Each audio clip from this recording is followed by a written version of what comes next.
famille, le président Joe Biden a ordonné à l'armée américaine d'intercepter les missiles iraniens envoyés sur Israël. La grosse blague. Environ 400 missiles ont été lancés depuis l'Iran, touchant sévèrement plusieurs sites stratégiques et matériels militaires. Comme à leur habitude, l'Allemagne et la France ont sommé l'Iran de cesser ses attaques. Mais soyons clairs, mesdames et messieurs.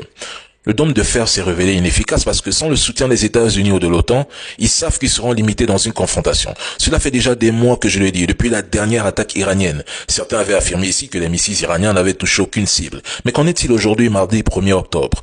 Ce système de défense antimissile censé intercepter et stopper des roquettes, obus d'artillerie et missiles à courte portée, avant même qu'ils n'atteignent des zones habitées ou des infrastructures critiques, n'est-il plus le plus puissant au monde? On nous a tellement vanté le dôme de fer que j'en étais venu à penser qu'Israël était intouchable, impénétrable. Pourtant, plusieurs sites critiques ont été touchés.